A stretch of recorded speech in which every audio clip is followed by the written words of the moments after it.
Hey everyone, I'm taking a walk down memory lane, so I thought I would share a story time, but it's more like a memory recall. It's verifiable, not just a story.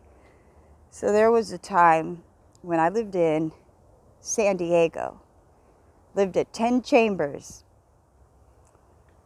and my daughter was young. She was, I don't know, around 8 or so. And then I had my little one at the time. She was still in diapers.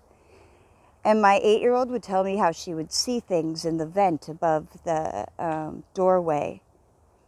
And I'm like, okay, what type of things are you seeing? And she would describe shadows and another type of figure, like a non-earthly type figure. And I believed her because this is something that in our family is pretty common. A lot of us in my family have the gift of sight, so it's not really too shocking. But this person kept appearing to her like over and over above the doorway through this vent. It was the heating vent. And she would tell me, and the entity had a name, but I will not name it because we won't give it power. But it had a name and it was female. And Jasmine used to talk to it a lot. And I eventually was like, hey, you're going to need to stop talking to them, not because they're not real, but because they need to go home. This isn't their home. They need to go home. So you might want to let them know that they don't live here. This is our home. I didn't go too into detail about the dead in different realms. I didn't feel like we needed to go that detailed.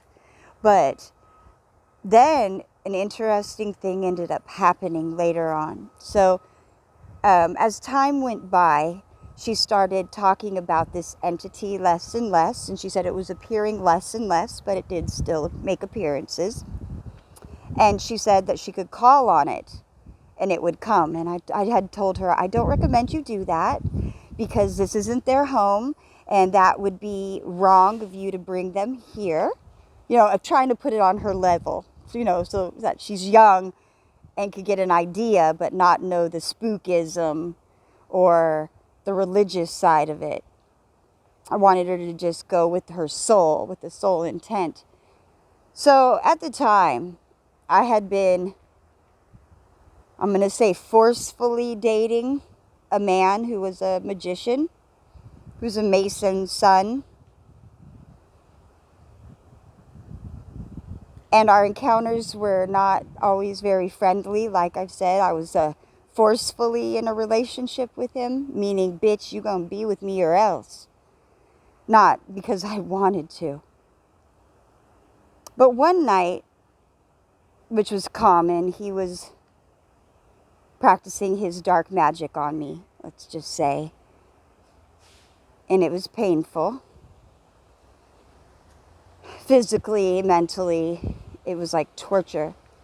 And one night, he went too far and he hit me. He was abusing me. And my children were in the bedroom next door and they heard me.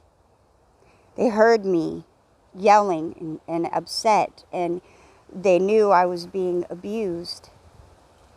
So Jasmine, apparently, I didn't know this during that moment, she called her, the entity that was above the doorway, and said, make it stop hurting my mom.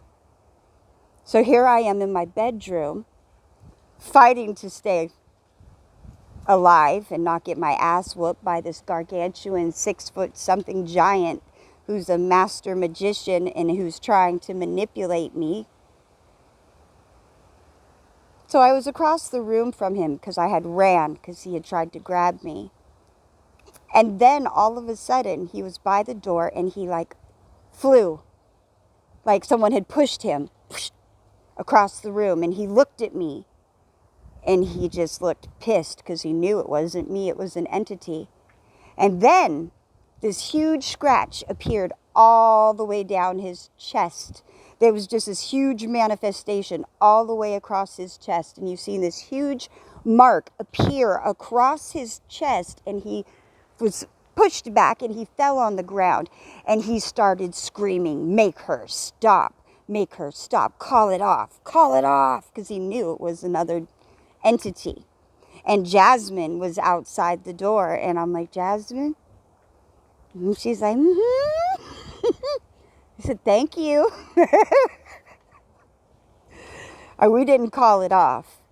I do not recommend calling on entities or demons or anything like that to do any of your bidding. Don't ever do that. Don't ever do it. The price, I don't want to know what it is. It's very high, I'm sure. See, our abilities that we have are natural. So I wasn't calling on any entities, nor was my daughter. But something did appear during that time and push that devil off of me when I couldn't defend myself.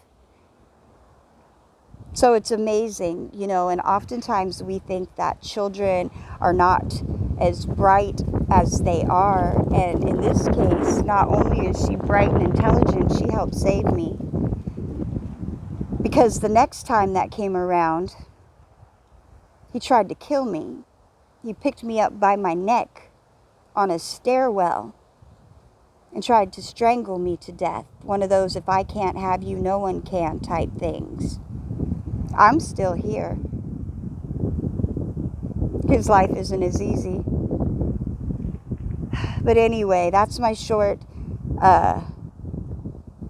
memory recall that I thought I'd share for the moment. All right, y'all, have a good one. Peace.